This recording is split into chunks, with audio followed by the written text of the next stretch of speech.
Nós vamos dar início ao painel 9, Boa-fé no direito tributário, desconsideração dos negócios jurídicos.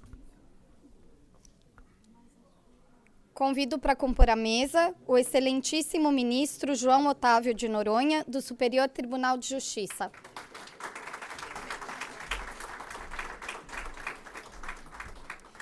Convido o Procurador-Geral de Justiça do Estado de Minas Gerais, Jarbas Soares Júnior.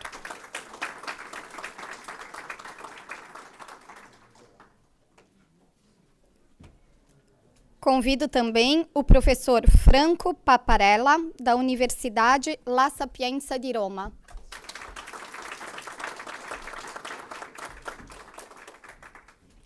Como mediador, convido o Dr. Andrea Marighetto.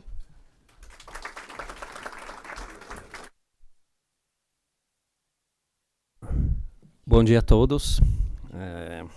Aqui nós estamos partindo agora com esse segundo painel de esse curso em Roma, já o terceiro dia, na verdade. Curso de alta formação em tributação e economia digital. E hoje eu tenho a honra e a felicidade de estar aqui a presidir, a mediar uma mesa tão ilustre que me deixa realmente um pouco até agitado por justamente a ilustre presença dos convidados e dos nossos palestrantes. Primeiramente, eu gostaria de agradecer os organizadores desse evento, em particular a OAB de São Paulo, representada aqui pelo seu presidente nacional, Dr. Simonetti, e pelo presidente da Escola Superior de Advocacia, o querido amigo Dr. Ronny Duarte, que também se responsabilizou por me convidar. Convidar um italiano falando português, então já peço desculpa se tiver algum erro, eu posso repetir evidentemente o que estão falando. Além disso, eu gostaria também agradecer e saudar o professor Fabio Petrucci, que aqui representa de fato a Universidade de Roma e que nos hospita nesse curso que já, na verdade, é na segunda edição, se não estou errado. Então, realmente, mais uma vez, agradeço por esse convite e por podermos compartilhar, vamos dizer assim, esses momentos de grande aprendizado e de discussão. Dito isso, eu só que não temos muito tempo, então não gostaria de tirar muito tempo em discussões e outros momentos de dispersão, mas eu gostaria também parabenizar e agradecer por todas as palestras que nós tivemos desde o início do curso e agradecer pela presença ilustre de ministros, exponentes da magistratura, do âmbito da advocacia, que estão aqui hoje a prestigiar esse curso aqui em Roma. Dito isso, eu gostaria de introduzir os membros dessa excelente mesa, partindo evidentemente do ministro João Otávio de Noronha, aqui no meu lado, no qual me prestigio pela presença e a honra de estar aqui.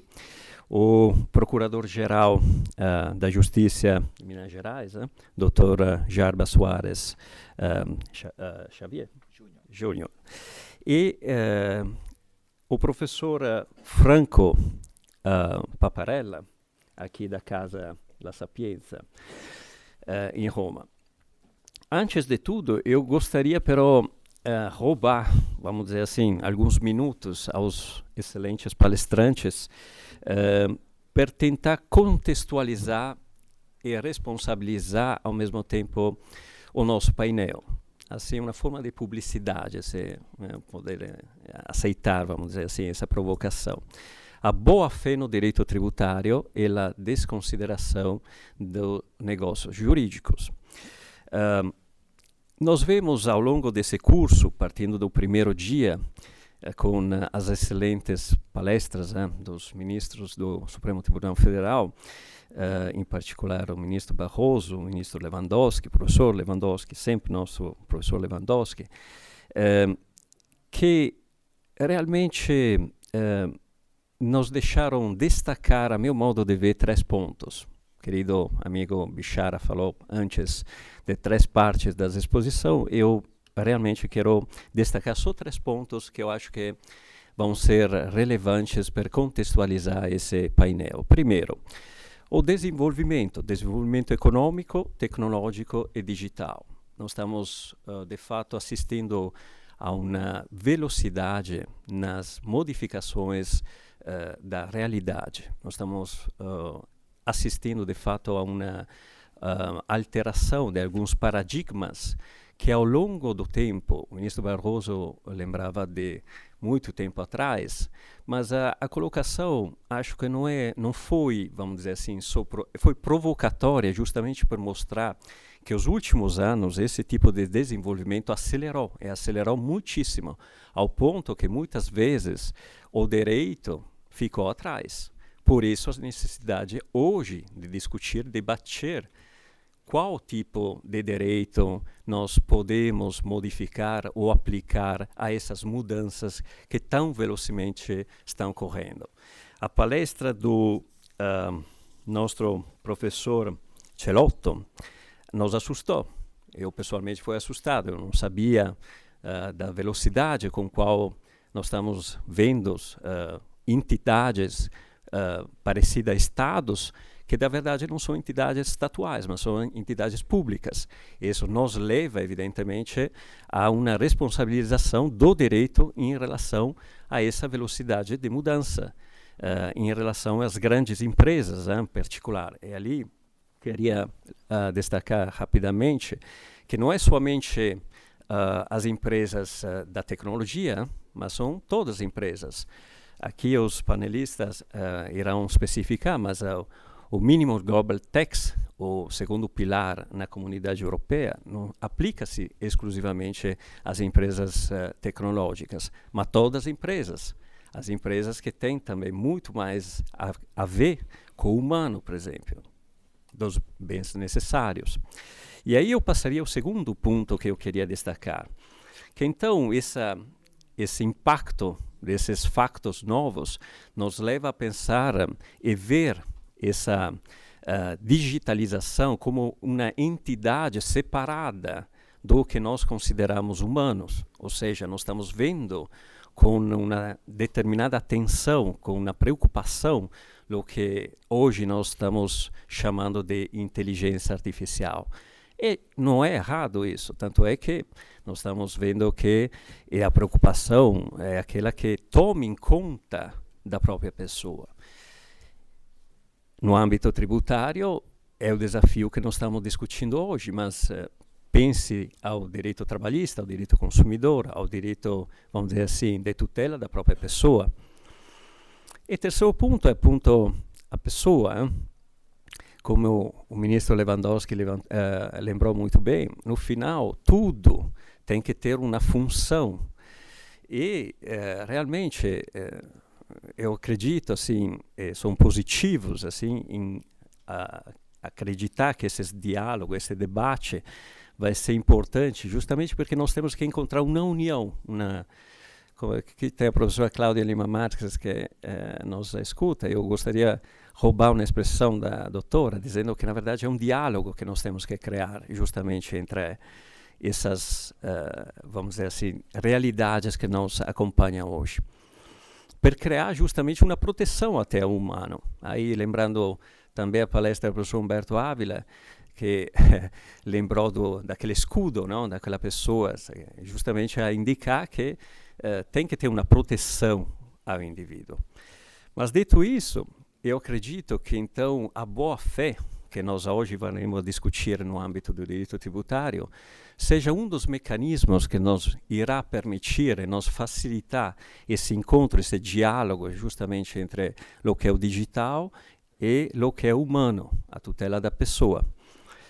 Mas dito isso, eu gostaria de citar os latinos, né? Os latinos falavam, e aqui é o lugar mais próprio, né, para fazer uma citação desse tipo, né?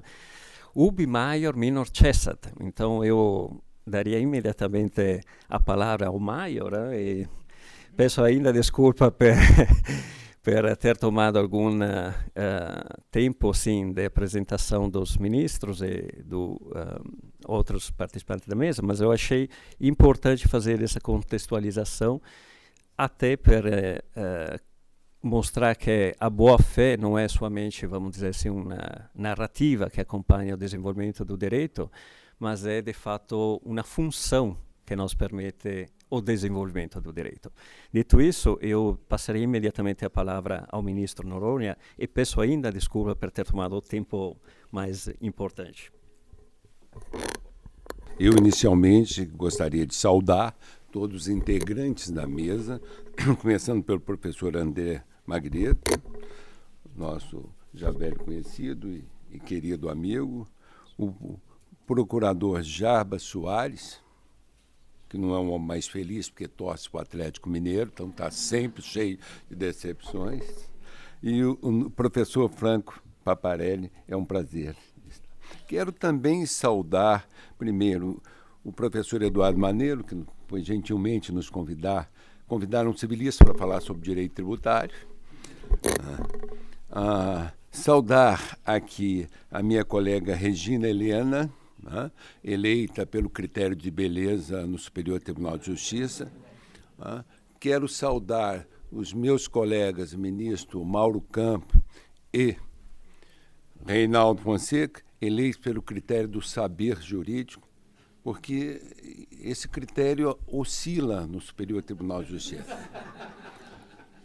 Quando eu fui candidato, Fernando Henrique dizia: o pessoal do STJ é muito feio, precisa nomear um ministro bonito. Fui eu escolhido. Isso gera uma inveja. Aí abandonaram esse critério e foram para os notáveis saberes jurídicos e restabeleceram com a nomeação da ministra Regina Helena. E beleza não é coisa que reflete. Eu descobri isso porque a mulher do Jarbas costuma dizer: meu marido, quando está ao seu lado, fica mais bonito. Reflexo, a beleza reflete. Não é isso, Cristiane?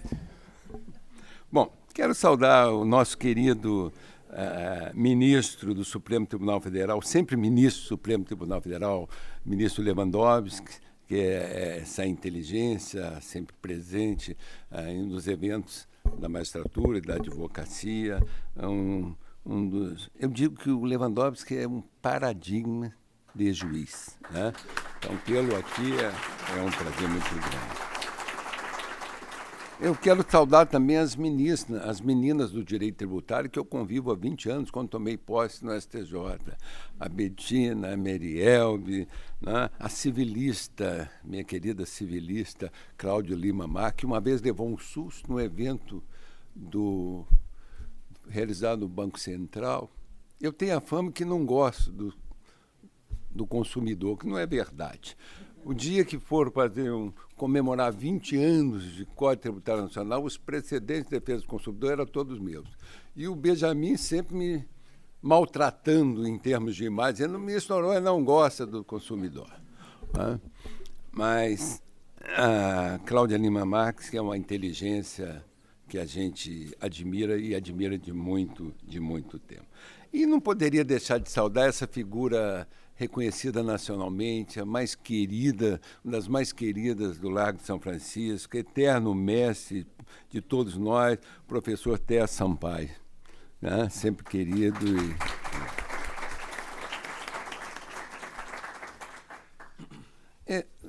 O tema boa-fé e desconsideração do negócio jurídico, eu falo com um pouquinho de conforto. Quando eu entrei no Superior Tribunal de Justiça, oriundo do sistema financeiro, eu optei por me impor uma quarentena, de não ir para o direito privado, jogar matéria de banco, mas aprender direito público e um pouco de direito tributário com os meus pares, então, no Superior Tribunal de Justiça. E me lembro que o primeiro a invocar o princípio da boa-fé nas relações, da boa-fé objetiva nas relações públicas e, sobretudo, tributário, fui eu. E ele merecia uma censura de alguns colegas. Você não está no campo do direito privado. Eu digo, mas é um equívoco de vocês. É um equívoco pensar que a boa-fé é algo reservado às relações privadas. Boa-fé é um conceito que plasma toda a ordem jurídica e se aplica em todos os tipos de relação. Portanto, hoje eu estou feliz, porque me sinto vitorioso em termos de tese, de que a boa-fé objetiva, como norma de conduta, como regra de interpretação, como direção aos agentes administrativos, agentes fiscais, como direção ao juiz, é algo que deve ser observado, porque ela tem relação com o comportamento humano. Essa é a verdade. Em matéria pública, em matéria fiscal, eu gostaria de invocar as missões do Celso Bandeira de Mello, que dizia: até o procurador público ele tem limites de atuação. Ao contrário do privado, que tudo pode fazer na defesa do seu constituinte, o interesse do seu constituinte, o privado tem limites éticos e tem limites de legalidade. Ele não pode pleitear contra texto de lei, não pode ferir na atuação, na sua atuação, o princípio da legalidade. Ele tem que zelar pela inteireza também da ordem jurídica. Portanto, quando nós falamos em boa-fé, nós temos que entender que a boa-fé objetiva hoje, como uma regra de conduta, como regra de interpretação, ela se espraia por todos os ramos da ordem jurídica. E nós vamos falar de algo aqui, desconsideração do negócio jurídico, que não tem nada a ver com desconsideração da personalidade jurídica, mas que tem algo semelhante, o efeito, que é a ineficácia. Eu gostaria de começar por dizer que toda essa discussão começa com a Lei Complementar 104, que introduz um parágrafo único no artigo 116 do Código Tributário Nacional, que diz: a autoridade administrativa poderá desconsiderar atos ou negócios jurídicos praticados com finalidade de dissimular a ocorrência do fato gerador do tributo ou a natureza dos elementos constitutivos da obrigação tributária, observando os procedimentos a serem estabelecidos em lei ordinária.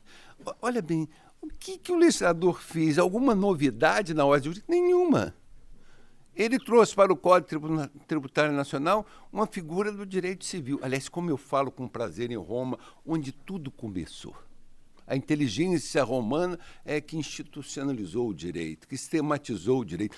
Tudo começa em Roma. E começa com o direito civil. Eu não falo em constitucionalização do direito civil.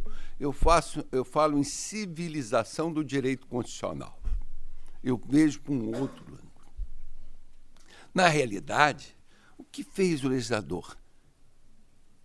Buscou no direito privado algo que ele não declarou expressamente, não nominou, mas o que ele introduziu foi a figura da simulação nas relações tributárias.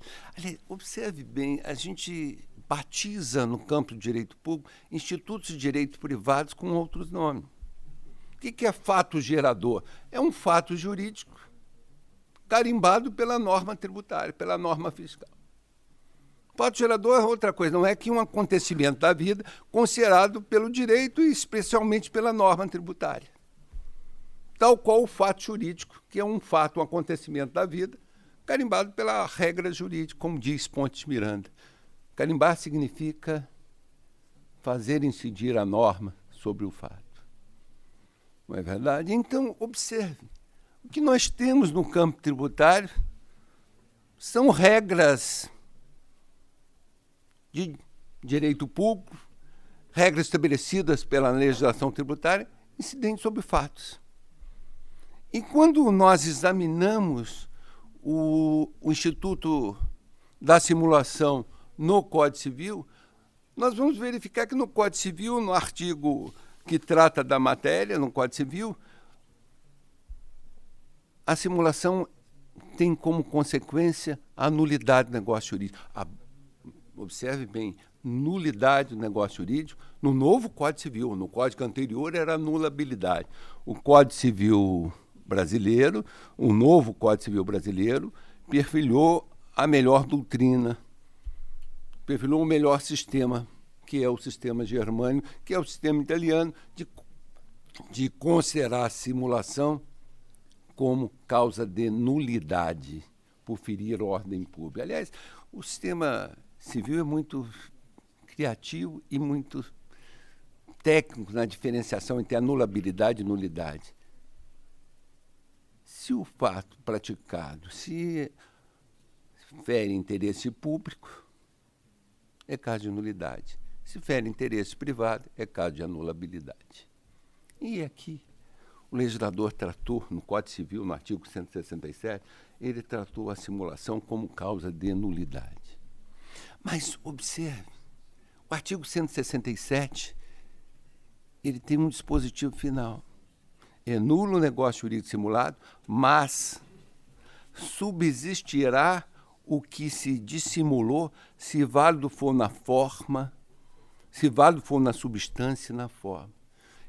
A compreensão desse artigo se faz melhor com a leitura do artigo 170 do Código Civil. Se o negócio jurídico nulo contiver os requisitos de outro, subsistirá este quanto ao fim a que visavam as partes, quando o fim a que visavam as partes, supor que o teriam querido se houvesse previsto a nulidade. Nós estamos falando em conversão do negócio jurídico. Nós estamos falando na teoria do aproveitamento, na subteoria da conversão do negócio jurídico. Mas quando falamos em conversão do negócio jurídico, prestem bem atenção, nós não estamos falando em mudanças de fatos. O fato típico está ali definido. O fato está descrito. Nós estamos falando da subsunção do fato à norma. Nós estamos falando de um juízo de valor. Se aquele fato, como tal, nominado ou qualificado pelas partes, importa num caso de simulação, ele é nulo. Mas se aquele fato caracteriza um outro tipo legal, então, como tal, ele poderá ser considerado. O exemplo mais fácil, para uma boa compreensão, eu busco no direito civil também, imagine aquele casamento que é declarado nulo, mas ele tem consequências, hoje, da união estável. É nulo o ato, mas ele não deixou de gerar a união estável, porque tem os pressupostos da união estável. E o exemplo mais típico que a gente aprende é aquele cidadão, aquele produtor rural, humilde, simples, que vende um pasto, vende uma parte do seu terreno para o seu vizinho e lavra um contrato particular. Nós sabemos que no direito brasileiro a transferência da propriedade imobiliária requer escritura pública devidamente registrada no cartório. O ato como transferidor da propriedade é nulo, mas nada nos impede de considerar válido este ato como um compromisso de compra e venda, que pode adotar a forma privada, a manifestação de vontade é válida, as partes são capazes, ele tem os requisitos desse segundo ato. Se ele pode ser nulo como compra e venda, não transfere a propriedade, ele gera um compromisso de compra e venda, um direito à adquisição da propriedade, numa obrigação de fazer se não cumprida. Então, o artigo 111 trata algo semelhante. A autoridade fiscal pode desconsiderar. Aqui a desconsideração quer dizer, pode requalificar juridicamente o fato, para verificar se é uma das hipóteses incidentes ou não, se caracteriza ou não um fato gerador. Mas o legislador tributário foi sábio. Ele não tratou no plano de validade, ele não declara nulidade nada. Ele apenas diz, o contrato como tal pode surtir esse efeito entre as partes, mas perante o fisco, não. Perante o fisco está caracterizado um fato gerador, portanto, uma hipótese que faz nascer a obrigação tributária. Mas qual o limite de atuação do agente público? Ele precisa desqualificar o fato para gerar a ineficácia, ou seja, não produz o efeito pretendido pelas partes perante o fisco. E o contrato entre as partes pode até produzir o efeito ali descrito entre eles, mas não perante o fisco, porque a questão é de eficácia. O legislador tratou a desconsideração do negócio jurídico no plano tributário, no plano dos efeitos e não no plano da validade.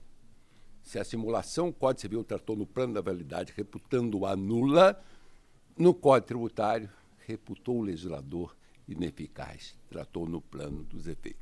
Mas isso significa que nós damos uma liberdade absoluta ao agente público para desqualificar fatos? Não. É claro que não. Ele está adstrito ao princípio da legalidade.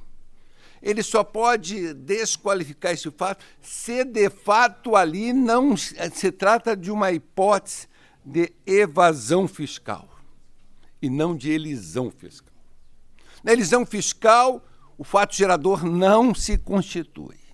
Na evasão se constitui e o agente não quer se sujeitar às regras ou às consequências da relação tributária. Não quer pagar o tributo. Portanto, há um limite de atuação do agente público. Ele não pode modificar a própria descrição do fato. O fato nasceu como tal e como tal há de ser tratado. A subsunção desse fato à norma, que é um juízo de valor, vai qualificar se é hipótese de simulação fiscal, caso, portanto, de evasão fiscal, que gera a sua desconsideração, consequentemente gerará um pagamento de tributo, ou se trata apenas de uma elisão fiscal, o fato tal como ele descrito. E aí o agente público não tem a liberdade de requalificar fatos. Ou enxergar naquilo que está descrito fato que não contém verdadeiramente na prática pelos contribuintes. Esse é o caso. Nós estamos falando de a introdução no Código Tributário da figura da simulação. Mas observe bem, essa questão foi levada a introdução desse artigo no Código Tributário, no artigo 116, né, no parágrafo 1 do artigo 116 no Código Tributário, pela Lei Complementar 104/2001, foi a apreciação do Supremo Tribunal na sua constitucionalidade. E o debate foi deveras interessante. Aqui presente o ministro Lewandowski, que foi o voto vencido, mas um voto brilhante, onde deixa claro até a atuação do fisco. No voto dele é que nós tiramos essa limitação do fisco. Eu digo que nem sempre o voto vencido é um voto que a gente não possa ler. É o que deve ser lido, porque ele traça limites. E o voto, como costumam ser os votos do ministro Lewandowski, brilhante, e traça bem esses limites, o que o fisco não pode, o que ele temia que o fisco pudesse fazer. O fato é que ele, acompanhado pelo ministro Alexandre, acabou ainda pela discussão por pautar esse limite da atuação do fisco. E o Supremo Tribunal Federal, no MADIM, na ADI 2446, onde se alegou violação da Constituição Federal nos seus princípios de independência dos poderes, da legalidade, acabou por julgar improcedente, mas ao analisar, balizou as regras da atuação do agente fiscal em se tratando de desconsideração do negócio jurídico. Eu não marquei o tempo. Nós estamos a 20 minutos. Já esgotou meu tempo? Já, mas eu... Você não tem futuro na advocacia no Brasil. Essa palavra do ministro não tem futuro. Faz como os advogados. Ministro, só para concluir. Mais um tempo. Um minuto para concluir. De Big Bang. Eu acho que eu vou ter que seguir a liminar do ministro Reinaldo. Eu estou acabando. Eu agradeço o convite para estar aqui. Aliás, eu adoro vir a Roma, porque eu rezo em 2 lugares. Quando eu venho a Roma, eu vou tomar a benção do Papa, ou rezo quando visito a Três Corações. Em Três Corações, eu professo a minha mais profunda fé católica. Porque quando eu passeio pela rua, saio da casa da minha mãe, que é 900 metros da praia, eu vou caminhando e encontrando aquelas meninas que eu quis namorar e nem me deram bola. Hoje estou muito feio, eu falo, obrigado, meu Senhor, por esta me levar. Ando mais 100 metros, encontro outra, está muito feia. Eu falo, meu bom Jesus, como me proteger? Olha, ao fim e ao cabo tem uma conclusão. Qual é a conclusão? Deus castigou todas aquelas que me renegaram. Muito obrigado, é um prazer enorme estar aqui com vocês.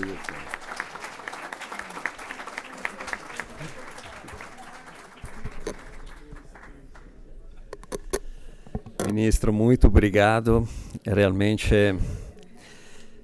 a exposição, a aula, na verdade, ministro, nos deixou, pessoalmente me deixou muito colpido, e por isso que, na verdade, eu convidaria a falar ainda mais na parte da tarde, não sei se depois do spaghetti, a carbonara, mas eu acho que o ministro levantou vários pontos muito interessantes. Eu, evidentemente, não vou mais me apropriar do tempo dos palestrantes, mas eu destaquei entre as várias, dois pontos que eu acho realmente dignos de muita atenção e que reflete justamente a importância do conceito da boa-fé como mecanismo de diálogo entre o que nós estamos considerando hoje do digital e do humano. O ministro falou da civilização do direito constitucional. Isso é um conceito. Eu me considero um civilista também. Isso é uma provocação aos constitucionalistas. Mas é uma chave de leitura que realmente é provocatória e merita, eu acho, discussão, porque justamente são os institutos do direito civil que no final a gente utiliza qual ferramenta para poder discutir conceitos de direito mais amplos, constitucionais. E outro, claramente, o exemplo da simulação. Eu gostaria de lembrar para os colegas aqui, em homenagem também dos colegas romanos, que nós estamos no templo da teoria da simulação, pelo menos do lado italiano. Nós podemos esquecer, homenagear também a escola becciana do teoria do negócio jurídico, que nasceu justamente aqui em Roma, e do qual a gente nos sentimos a necessidade de lembrar. Dito isso, eu gostaria imediatamente de passar a palavra a outro maior, Dr. Jarbas Soares Júnior. Peço desculpa pela a minha falha inicial, e estaria policiando o tempo de forma muito estrita. Por favor. Muito obrigado, professor André Margareto. Bom dia a todas as pessoas aqui presentes. Não posso deixar, claro, de saudar aqui o professor Franco Paparella no meu lado e o ministro João Otávio Noronha, meu querido conterrâneo, não só de Minas, mas também de Três Corações, já que sou cidadão honorário da sua belíssima cidade, cujo cidadão mais ilustre está aqui presente, porque o outro morreu há pouco, não é verdade? Quero também agradecer o convite do Dr. Beto Simonetti, do Dr. Rony e do meu conterrâneo de Araxá, Eduardo Maneira, também cidadão honorário da sua belíssima cidade de Araxá. Quero cumprimentar os ministros aqui presentes, o ministro Ricardo Lewandowski, do Supremo Tribunal Federal, agora aposentado, o ministro Mauro Campbell, meu colega também de Ministério Público, do 5º Constitucional. Quero cumprimentar a ministra Regina Helena Costa e o ministro Rinaldo, que sempre presidindo a 3ª turma, sempre teve a gentileza muito grande com os membros do Ministério Público que ali foram fazer as sustentações orais devidas. Também quero saudar todos os advogados aqui, a minha esposa Cristiana Nepomuceno.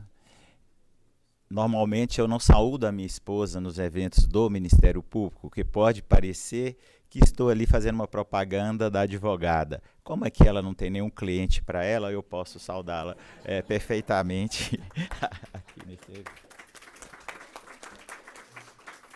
Também quero cumprimentar os conselheiros do Conselho Nacional do Ministério Público, os conselheiros Otávio Rodrigo Badaró, o eterno presidente da Ordem, meu querido amigo Marcos Vinícius, meus colegas do Ministério Público, aqui Sérgio e Cristiane. Senhoras e senhores, reputa o convite a mim mais pela consideração, porque sou o único membro do Ministério Público intitulado como palestrante nesse evento. E ouvi 3 referências apenas ao Ministério Público aqui neste evento. Um, do ministro Lewandowski, quando saudou os presentes, do eterno presidente, sempre gentil, Marcos Vinícius, e do ministro Barroso, que perguntou para mim o que eu estava fazendo aqui. Bom, o Ministério... É verdade, temos essa união, né, ministro? Mas, na verdade, o Ministério Público tem uma importância muito grande, porque atua nas varas de Fazenda Pública, atua no Supremo Tribunal e no Superior Tribunal de Justiça como custos legis, e tem uma atuação muito forte no combate aos crimes de sonegação fiscal e crimes contra a ordem econômica, assuntos ligados ao tema da palestra aqui da Boa-Fé. Eu, como Procurador-Geral de Justiça do Estado de Minas Gerais, criei a Unidade de Combate ao Crime e à Corrupção, que envolve os GAECOS, as áreas de ordem econômica e tributária e os crimes cibernéticos, que tem muito a ver com o que eu vou falar aqui a pouco. Também atuamos nas ADIs, como autor, no caso meu, perante o Tribunal de Justiça, do Procurador-Geral da República no Supremo. Então, tenho alguma razão de ser do Ministério Público estar aqui presente neste evento, trazendo uma visão própria. E me sinto muito ousado de falar aqui nesta mesa com mestres, o ministro João Otávio Noronha é referência como ministro que é. Estão aqui os autores dos acordos que estudamos, estamos aqui meus livros, né, professora? E estão aqui os melhores advogados do Brasil em direito tributário. Portanto, estou aqui nessa condição muito por influência da minha filha Clarice, que é advogada tributarista, e que todo dia discute comigo as lições do professor Heleno Torres aqui presente. Então, você acaba aprendendo alguma coisa. E minha abordagem sobre o tema, ministro João Otávio, é mais própria, relativa ao tema do Congresso, que é a inovação do mundo digital. O que acontece? As civilizações mudaram, isso já foi falado ontem aqui, anteontem, pelo ministro Barroso, ministro Lewandowski e outros autores, mas o sistema mundial não se adaptou às mudanças da economia digital. A realidade é essa. Então, nós trabalhamos em sistemas internos nacionais no mundo globalizado. Isso gera a erosão das bases tributárias, desestruturação da justiça fiscal, estratégias utilizadas por transacionais questionáveis e violação de conteúdos éticos do direito tributário. Muitas vezes, as opções adotadas pelas empresas, elas atendem à questão legal, às brechas da legislação, mas não padrões éticos de comportamento. João Marcelo Holmes, advogado fluminense, traz como soluções uma aproximação do direito tributário com a moralidade tributária, o afastamento de uma interpretação formalista das normas e o multilateralismo tributário. A boa-fé, já foi dito aqui pelo professor, na lição da professora Judite Martins Costa, assim ela contextualizou. O conteúdo específico da boa-fé, em cada caso, está indissoluvelmente ligado às circunstâncias, aos fatores vitais determinantes do contexto da sua aplicação. Por isso, é impossível apresentar a boa-fé como uma definição a priorista e bem acabada do que seja a boa-fé objetiva. Como sintetizado com precisão, o conceito de boa-fé parece mais interessar por sua função do que por a sua definição, como foi dito aqui pelo professor Margareto. De forma que a boa-fé será avaliada basicamente nas situações concretas. O Código Civil trata da boa-fé no artigo 113, 187 e 422. No direito privado, a igualdade entre as partes, a boa-fé tem um papel interpretativo fundamental dos contratos. No direito público, caracterizado pela supremacia do Estado e por normas imperativas, de forma que os padrões éticos de uma sociedade, no final, que definiriam qual a interpretação melhor para se dar às ações, sobretudo no caso das transnacionais.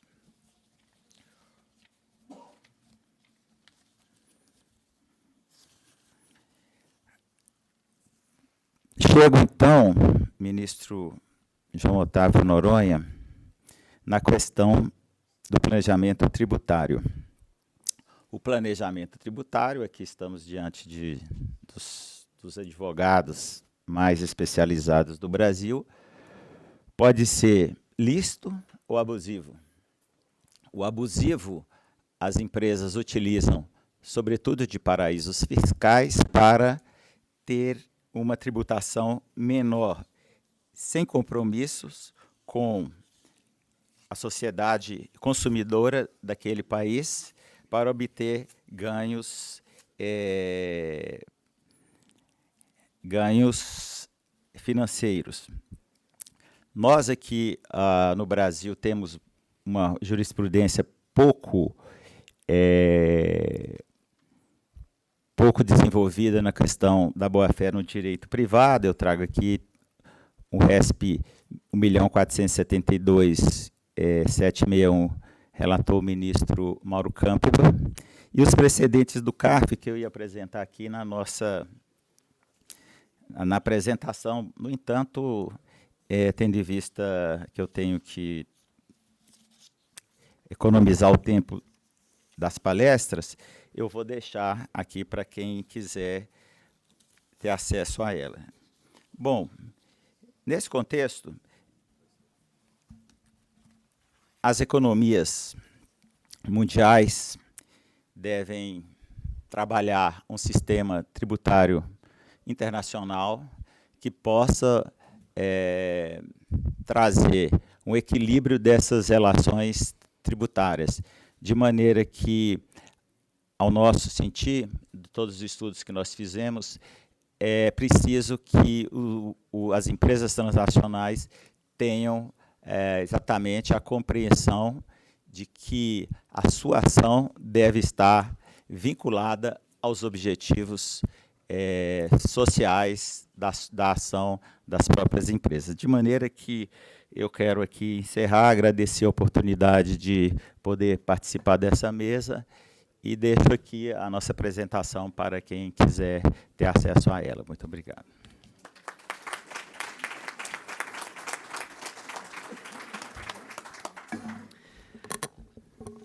Agradecer ao Dr. Jarbas, primeiramente, porque me salvou em relação à fiscalização do tempo, ele foi perfeito. Não, ministro, pelo amor de Deus. Pelo amor de Deus. Mas, em particular, porque realmente eu acho que tem que destacar, me limito, nunca me permitteria. Não, assolutamente. Mas realmente não queria perder o foco no sentido da importância, evidentemente, de destacar, da um lado, justamente o que o doutor, ele se referiu a mim, mas é o mérito do doutor falar da função como uma chave de leitura do que é o mecanismo, ainda voltando a como essa nova legislação deve ter, a nosso modo de ver, e deve ser lida em função dessas mudanças que estão acontecendo. Doutor, eu acho que um ponto extremamente importante, justamente está falando desse planejamento tributário que realmente fica no foco das mudanças legislativas, é onde provavelmente a tendência é aquela de eliminar a possibilidade de ter área cinza, onde a tributação pode ser de qualquer forma eludida por forma do legislativo. Ali a importância, talvez, dessa nova Global Minimum Tax, desse Pilar 2 na Comunidade Europeia, e provavelmente, ainda propaganda nosso painel, a importância da boa-fé em tentar entender que não é somente em relação às grandes empresas tecnológicas, mas em relação ao mundo jurídico, às empresas, às pessoas em geral, que não é só um problema, acredito, que interessa só as empresas, mas também a pessoa física. Dito isso, eu passaria a palavra ao professor Franco Paparella, aqui da casa. Prego, professor. Allora, in primo luogo i ringraziamenti. Voi mi scuserete se non sono capace di fare dei ringraziamenti analitici come i relatori che mi hanno preceduto. Sarebbero tanti. Se io provassi a farli, pronuncerei i cognomi in una maniera pessima. Spero che non me ne vorrete se io vi accomuno tutti quanti, anche dato il numero delle personalità, aggiungendo a questa categoria vasta e generica i colleghi relatori, che ho ascoltato con attenzione, e poi la parte italiana con il professor Petrucci, che mi sembra essere stato un organizzatore fondamentale. Per me è un motivo di grande piacere essere qui con voi, fondamentalmente per due ragioni. In primo luogo perché culturalmente parlando credo molto all'utilità sia interdisciplinare sia tra ordinamenti diversi. Credo che sia un arricchimento che non è riservato solo ai partecipanti al corso, ma io personalmente ho tratto numerosi spunti di interesse dalle relazioni e quindi credo che sia giusto farne con maggiore frequenza di queste iniziative. Poi la seconda, lasciatemi una considerazione personale, sono venuto anche volentieri qui perché mi ha consentito di rivedere qualche amico di vecchia data come il professore Leno Torres, che non vedevo da 10 anni e che stamattina gli ho dovuto mandare un messaggio tramite la ragazza che era seduta lì perché fosse presente e perché quindi io possa salutarlo con affetto dopo. Chiusa questa parentesi, io sarei molto stimolato a proseguire in un dibattito ideale rispetto alle relazioni che mi hanno preceduto, perché sono stati toccati temi nei quali le differenze con l'ordinamento italiano sono profonde. Non voglio cadere in questa provocazione, dirò 3 piccole cose e invece mi atterrò più propriamente al compitino che mi è stato assegnato, quindi io vorrei parlarvi di buona fede, riservando poi una considerazione finale alle nuove tecnologie digitali e vi spiegherò pure perché limito a questa importante novità che si affaccia negli ordinamenti solo una considerazione finale. Le tre piccole pillole. È stata evocata la riqualificazione del fatto e mi è parso di capire che nell'ordinamento brasiliano ci sono dei limiti perché ciò accada. Nell'ordinamento tributario italiano la riqualificazione della fattispecie è regola, non è eccezione. C'è una norma che disciplina il famigerato abuso del diritto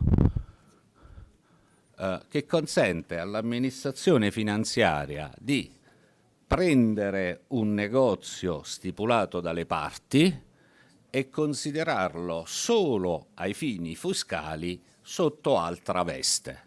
Una donazione può essere considerato un negozio oneroso, una vendita con riserva di proprietà può essere accostata alla locazione e gli esempi si potrebbero moltiplicare. Già solo su questo discuterei volentieri per ore col ministro De Noronha. C'è un secondo tema che è stato evocato pure dal procuratore generale, cioè io vi invidio quando voi potete costruire le vostre teorie fiscali partendo dal diritto civile, perché in questo modo evidentemente voi potete applicare le norme civilistiche, lasciamo perdere se per integrazione, per analogia, direttamente nell'ordinamento tributario. Da noi purtroppo così non è. Non tutte le norme civilistiche trovano applicazione nell'ordinamento tributario. Esistono dei fenomeni civilistici che hanno una autonoma regolamentazione ai fini fiscali, per cui fondamentalmente si creano due nozioni divergenti. Personalmente, da studioso di queste materie ormai da un trentennio, vi invidio, perché io continuo a ritenere che una parte fondamentale dell'obbligazione tributaria sia del tutto assimilabile all'obbligazione civilistica e quindi le norme del codice civile dovrebbero essere applicate come regola, non come eccezione. Però questo è un secondo elemento rilevante di differenza tra i due ordinamenti. Ce n'è un terzo che è stato evocato dal Ministro, il problema della simulazione e quindi tutto il tema dei rapporti tra simulazione e buona fede. La faccio molto in breve. Nell'ordinamento italiano, in presenza di un assetto simulato, sia esso un caso di simulazione assoluta o un caso di simulazione relativa, l'unico soggetto che può invocare la buona fede è il terzo, cioè colui che è danneggiato da un negozio simulato. Non altrettanto può fare l'Agenzia delle Entrate. Ed anche questo, come vedete, sposta un po' il problema, perché tutte le questioni che noi conosciamo, simulazione, interposizione, elusione, evasione, nel nostro ordinamento hanno pochi punti di contatto con la buona fede. Chiuse queste tre pillole, e mi auguro che siano risultate almeno come un punto di collegamento tra l'ordinamento brasiliano e quello che verrò a dire, io articolerò la mia relazione in 5 punti molto rapidi. Avendo 20 minuti, 20 divisa 5 sono 4 minuti appunto, quindi io ho fatto partire il cronometro e cercherò di attenermi al tempo che mi è stato dato. Primo punto, ambito concettuale della buona fede. Cos'è la buona fede? È stato evocato già dall'avvocato Marighetto. La buona fede nasce nel diritto romano, ha uno sviluppo importante nel diritto civile, ma nel nostro ordinamento i risultati più utili sono stati ottenuti nel diritto amministrativo, perché si è posta l'esigenza che, a differenza di quello che accade nei rapporti tra privati, bisognava verificare se l'esercizio di un potere amministrativo, qual è il potere impositivo, potesse subire dei limiti, tra cui il principio di buona fede. Questo è un punto fondamentale nel nostro ordinamento, perché noi non disponiamo di una nozione univoca, ma abbiamo una nozione che è più o meno diversa secondo il tipo di indagine che si conduce. Io personalmente sono molto affezionato a una nozione generale di buona fede che desumo dal libro di un autorevolissimo collega, Fabio Merusi, del 2001, che lui dice che la buona fede è una norma verticale, un principio di integrazione dell'intera gerarchia delle fonti. È norma di integrazione di ogni ordine di produzione codificata dal diritto, costituzionale, legislativa, regolamentare, io ci aggiungerei comunitaria, perché anche nel diritto europeo, a seguito di una serie di sentenze della Corte di Giustizia e della Corte europea dei diritti dell'uomo, il principio della buona fede ha avuto solenne riconoscimento. Se però ci soffermiamo a questa definizione, che io la reputo la più ampia, ma non anche la più esaustiva, è agevole verificare che questa definizione è improntata sull'attività del legislatore, sulla produzione legislativa. Mentre, ad esempio, se noi guardassimo la nozione di derivazione civilistica, quella che attiene ai rapporti tra privati, arriveremmo pure a quella distinzione che è stata evocata prima, la differenza tra buona fede oggettiva e la buona fede soggettiva. L'oggettiva è la circostanza di agire in conformità alle regole dell'ordinamento. La buona fede soggettiva invece è ingenerata da una falsa rappresentazione della realtà, che quindi può essere mutevole caso per caso. Due casi identici non necessariamente possono dar luogo a una situazione meritevole di tutela sul piano giuridico dal punto di vista della buona fede. Ora, da tributarista, a me interessa molto invece quello che accade nelle discipline pubblicistiche. E nelle discipline pubblicistiche, riprendendo quell'elaborazione del diritto amministrativo, la definizione, la nozione dominante sottolinea sostanzialmente due aspetti, perché sposta il suo angolo visuale dal rapporto tra i privati all'agire della pubblica amministrazione. E i due aspetti su cui si indirizza questa nozione sono un obbligo generale di correttezza. La pubblica amministrazione deve agire con correttezza, e tra le varie declinazioni della correttezza c'è sicuramente quello della lealtà e quello della trasparenza. E io lo definirei una definizione statica. Lo Stato non può barare. Chi esercita funzioni pubbliche non può agire in modo difforme dalla legge, non può distinguere tra destinatari del provvedimento. La seconda, che è un'integrazione della prima, è una definizione dinamica, perché dice: una volta che tu hai operato e hai esercitato quel potere, se intervieni successivamente non puoi modificarlo, perché se modifichi l'esercizio del potere precedente stai violando una situazione cosiddetta di affidamento, che quindi riguarda, se volessimo semplificarla, nella dimensione pubblicistica la buona fede riguarda l'agire della pubblica amministrazione, l'affidamento riguarda invece la sfera giuridica del destinatario dell'atto. Questo, che può sembrare degli esercizi di mera sintesi, secondo punto, di mera sintesi teorica, trova compiuta conferma sul piano del diritto positivo, se andassi a vedere le norme di riferimento dell'ordinamento italiano.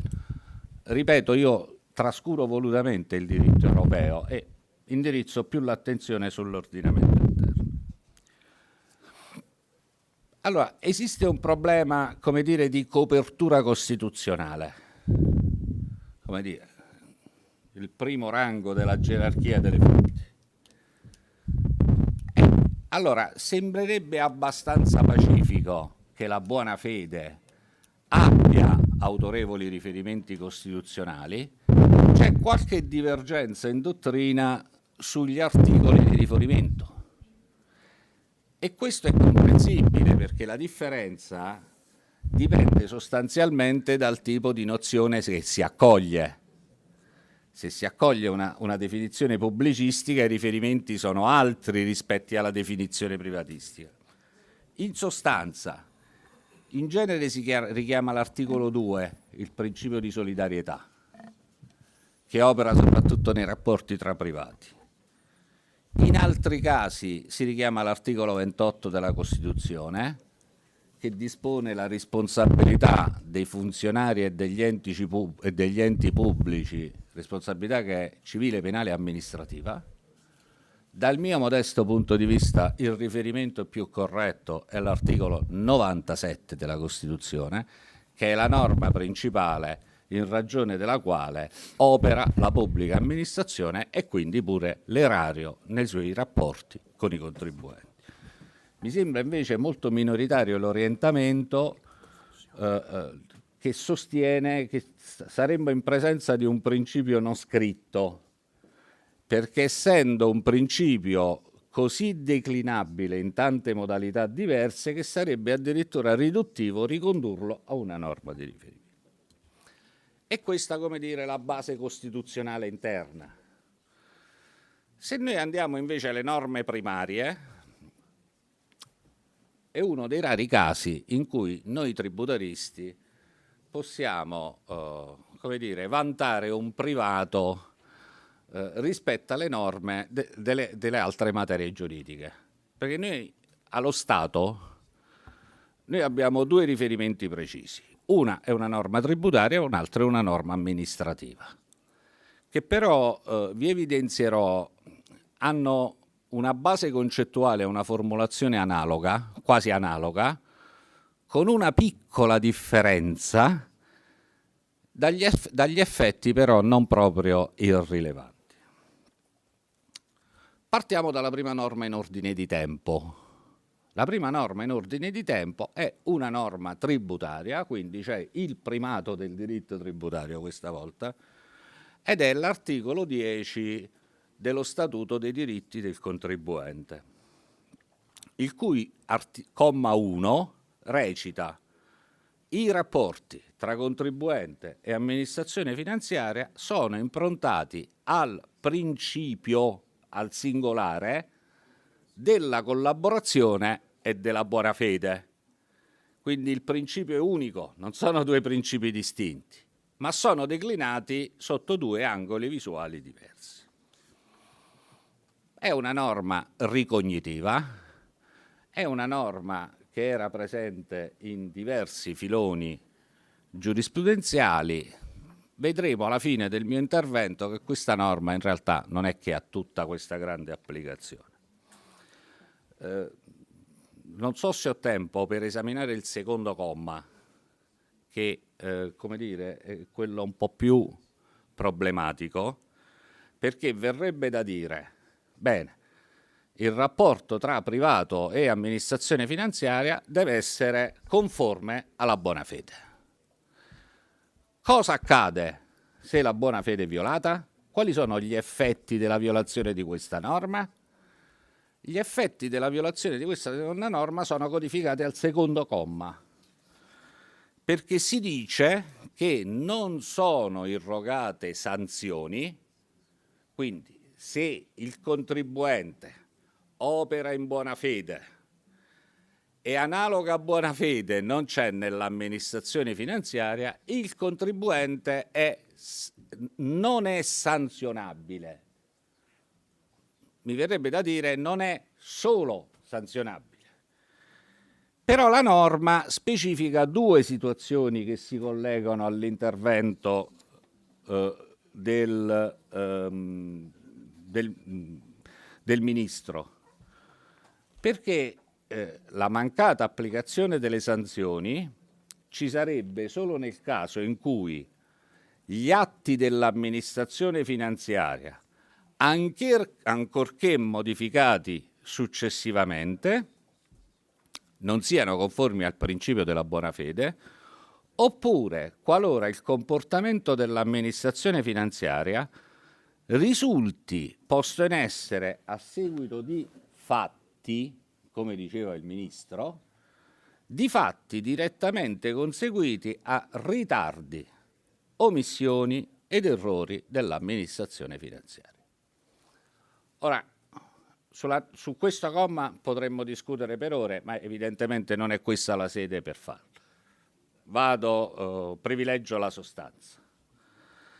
Sui fatti che sono stati evocati prima, io ho qualche perplessità che il fatto possa essere giuridicamente rilevante dal punto di vista tributario, perché l'amministrazione finanziaria, i fatti dell'amministrazione finanziaria poi si traducono in atti, non restano fatti in senso stretto.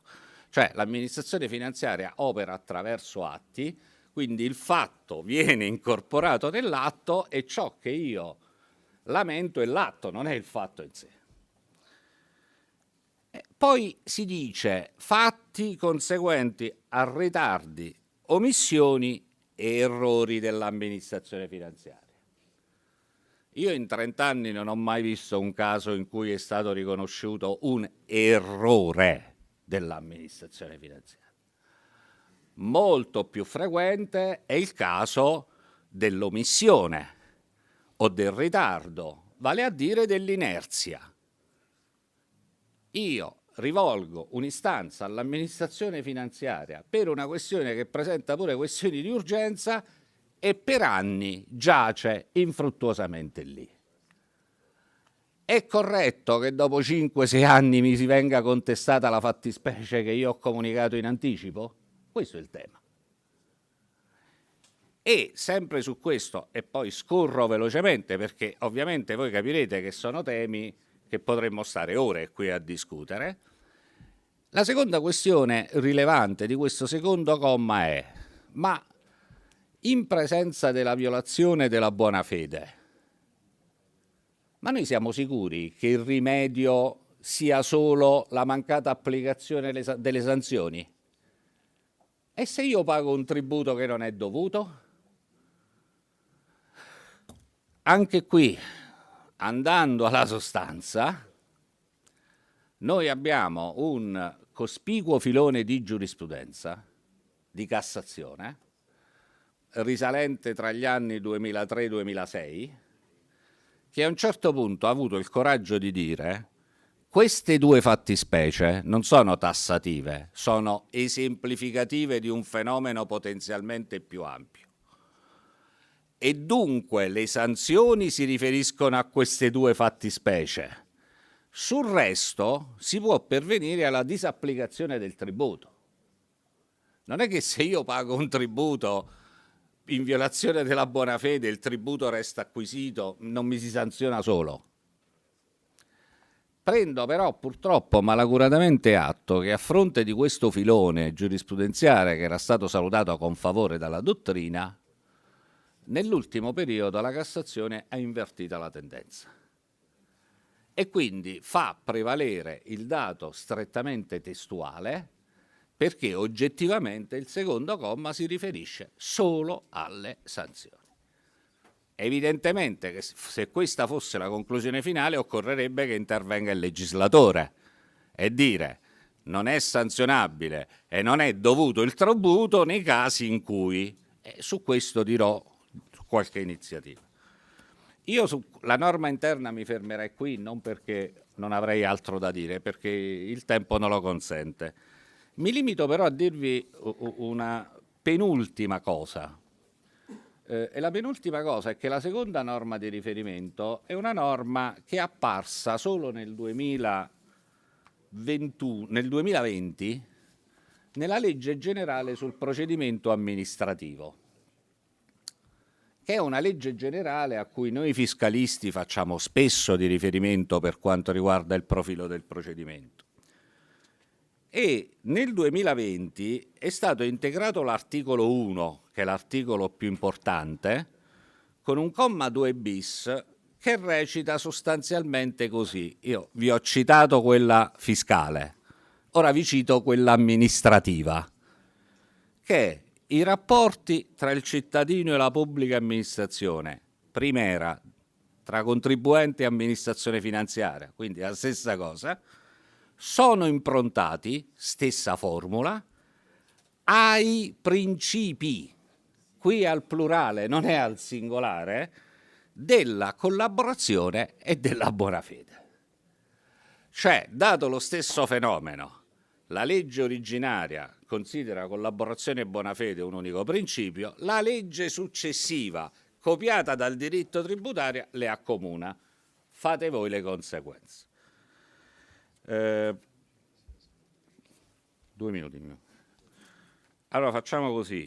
Io avrei voluto parlare di applicazione in concreto, come si applica la buona fede nell'ipotesi in cui l'errore, la violazione del principio la commetta il legislatore, nell'ipotesi in cui operi nell'attività di interpretazione della norma, nell'ipotesi di regimi agevolati, dove giustamente si dice se c'è un regime agevolato e tu hai i requisiti, operi in buona fede, non è che la mancata presentazione dell'adempimento ti cancella il diritto ad avere l'agevolazione. Poi ci sono dei casi che riguardano l'attività istruttoria e poi c'è un casus belli che il professor Figari, che è là, che è uno studioso della materia, sicuramente conoscerà molto meglio di me, come opera la buona fede nell'autotutela. Cioè, allorquando ci si rivolge all'amministrazione finanziaria per favorire il riesame di un atto illegittimo. Io ricevo 2 atti col mio stesso nome, uno pago, il secondo dico annullalo perché l'ho pagato e quindi lo devi annullare e sarebbe un riesame doveroso.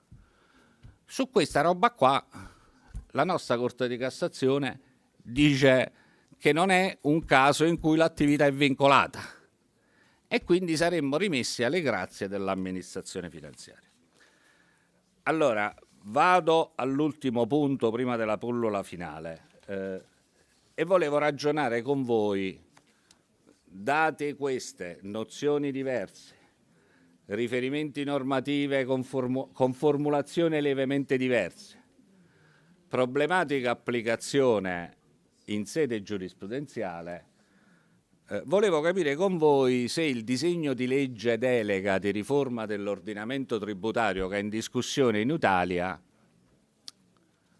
affronta finalmente questa materia, perché nell'opinione comune tutti dicono che la buona fede è una bellissima cosa, poi però bisogna applicarla in concreto e l'applicazione in concreto è rimessa a una giurisprudenza interna che in alcuni casi, come dire, è molto ragionevole e comprensibile, in tanti altri casi è irragionevolmente rigorosa. Motivo per cui occorrono le norme. E in queste norme, all'articolo 4, perché è una legge delega molto corposa che insomma, si propone di cambiare quasi radicalmente l'ordinamento tributario italiano, io trovo degli addentellati, dei riferimenti, però mi verrebbe da dire la solita delusione, perché c'è un principio di delega che dice valorizzare il principio del legittimo affidamento del contribuente e il principio di buona fede. Vabbè, sono 20 anni che si dice valorizziamo, io mi piacerebbe sapere come. Ad esempio, si sarebbe potuto dire, oltre alle sanzioni, non applichi il tributo, soprattutto allorquando l'errore è conclamato. Invece, allo stato delle cose, il tributo lo devo pagare, l'unico rimedio che ho a disposizione è un'azione risarcitoria ex articolo 2043 nei confronti dell'amministrazione finanziaria. Poi c'è un altro principio sulle agevolazioni. Si dice escludere la decadenza dai benefici fiscali nel caso di inadempimenti formali o di minore gravità. Non è particolarmente innovativo, questo già lo dice la giurisprudenza. Probabilmente la cosa più interessante, e richiamo sempre il professor Figari, è la lettera G dell'articolo 4, perché finalmente si dice potenziare l'esercizio del potere di autotutela, e se si fossero fermati qui sarebbe stata un'altra petizione di principio. Però questa volta aggiungono, estendendone le applicazioni agli errori manifesti nonostante la definitività dell'atto. Questo è il punto. Non esiste più un limite all'atto definitivo che preclude all'amministrazione finanziaria di annullare l'atto. Io mi auguro che questa norma venga tradotta in una maniera più compiuta, perché poi non è che stiamo parlando di un reperimento di risorse di massa, cioè comunque le imposte dovrebbero essere improntate a principi costituzionali. Guardate, quanto al diritto digitale, io vi giustifico perché praticamente non me ne sono occupato e ho preferito parlarvi solo di buona fede. Io vengo da una fatica tremenda, perché 20 giorni fa è uscito finalmente il libro scritto col collega del Federico, che forse avete conosciuto ieri, che dal titolo Diritto tributario digitale. E quindi sono un po' nauseato di questa materia. Vi dico semplicemente il pensiero attorno al quale ruota l'intero libro. È del tutto evidente che premi Nobel la definiscono la quarta rivoluzione industriale, che ormai la digitalizzazione nelle sue multiformi manifestazioni attraversa l'intero ordinamento giuridico. Noi in Italia, in diritto tributario, abbiamo addirittura un progetto curato dallo Stato italiano sulla giustizia predittiva. E quindi, cari miei, voi che fate i giudici, fate attenzione, perché l'obiettivo è metterci il robot. Allora, ma al di là di queste battute, io credo, come diceva Bobbio, autorevoli studiosi, cioè il progresso non si può arrestare, però bisogna governarlo. E quindi, se non interviene il legislatore assicurando trasparenza alle formule in cui si traducono l'intelligenza artificiale, accesso da parte degli interessati, fissare una cornice di principi entro il quale chi si inventa il robot deve essere sottoposto alla legge primaria, fin quando non accadrà questo, signori, siamo in presenza del metaverso, cioè gli avatar, l'aria fritta. E con questo io avrei finito.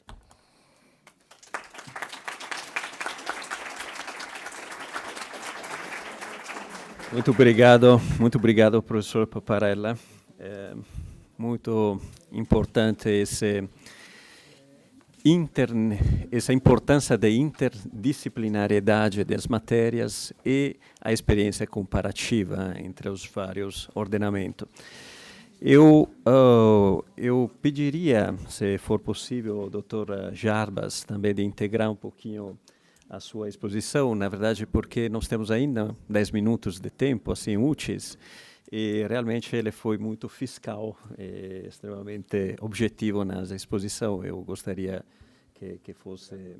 Obrigado, professor. Eu realmente me confundi na papelada que estava aqui em cima da mesa para seguir. A burocracia do Ministério Público. E eu preciso trazer alguns dados do planejamento tributário abusivo.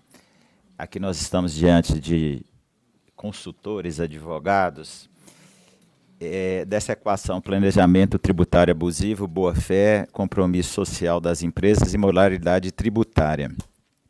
A pesquisa da Tax Justice Network estima-se que 245 bilhões de dólares são perdidos anualmente para multinacionais que transferem seus rendimentos para os paraísos fiscais em detrimento das economias nacionais.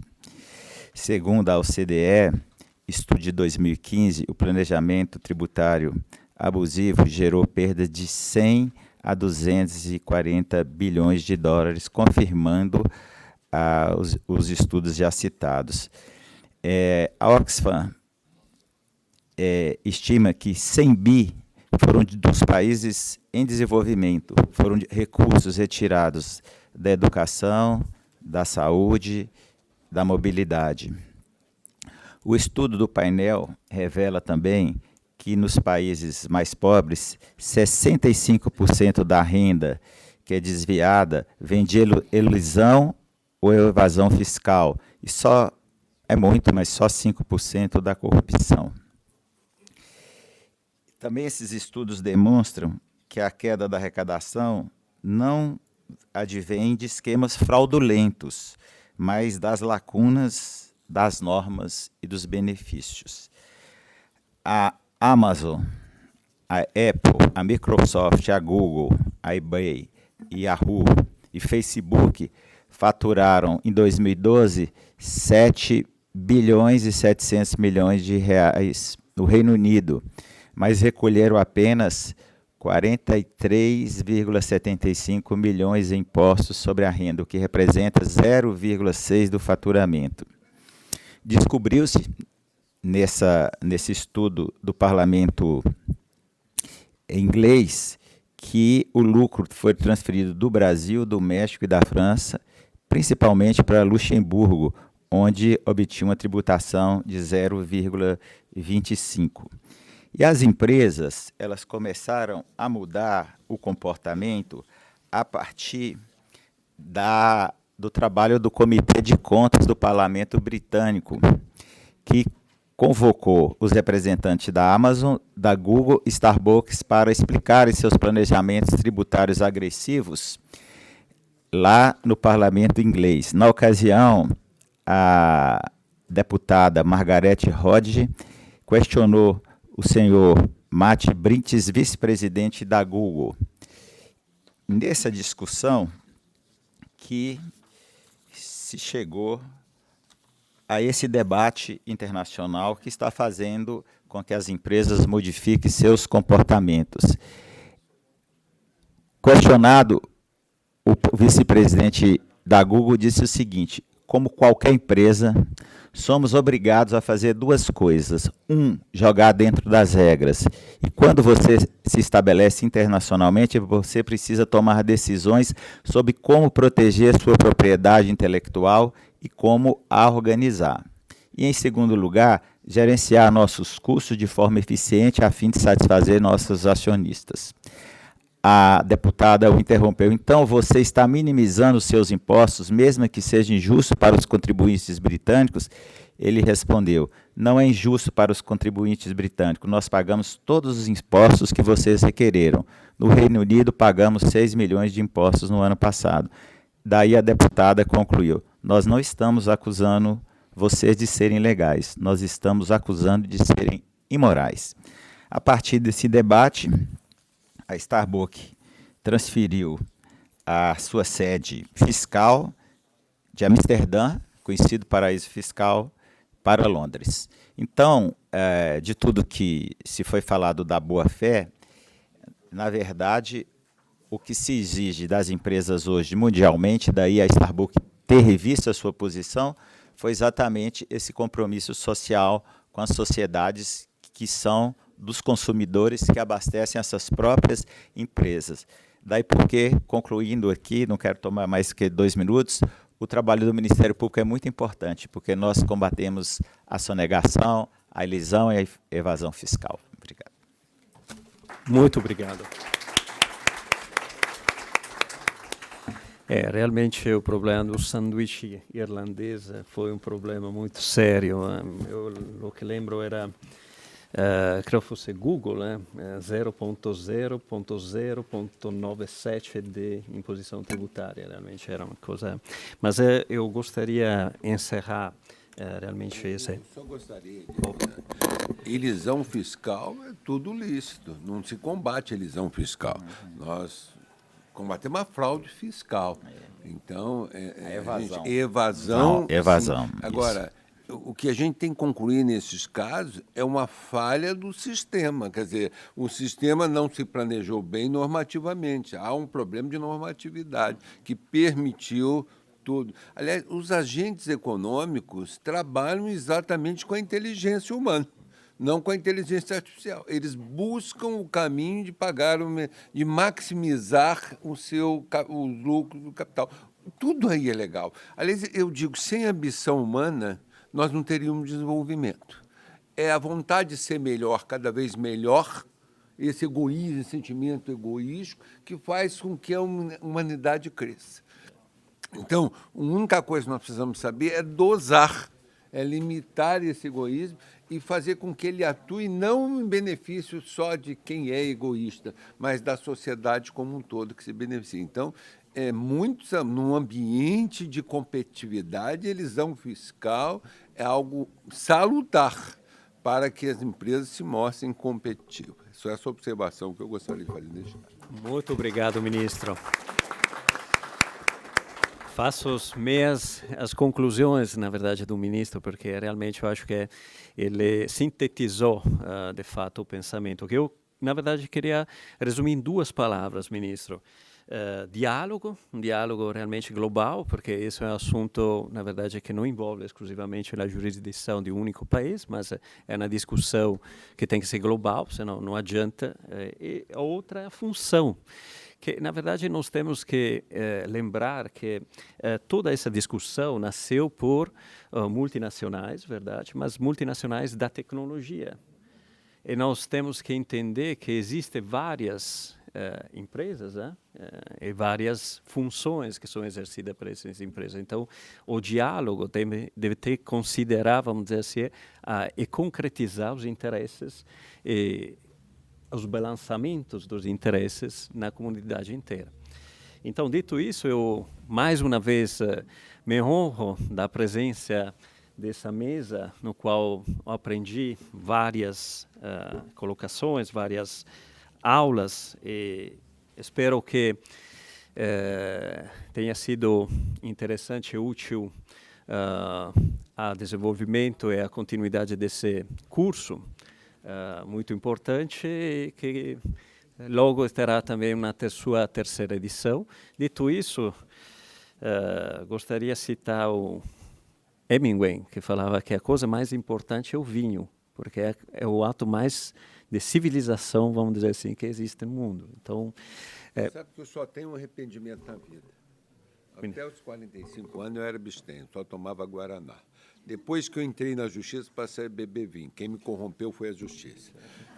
E o arrependimento é de ter ficado 45 anos sem tomar vinho. Como eu perdi. E o vinho italiano, a gente toma melhor na Itália. Muito obrigado pela presença de todos, pela paciência, e declaro encerrado, então, esse painel. Muito obrigado pelos palestrantes e todo mundo.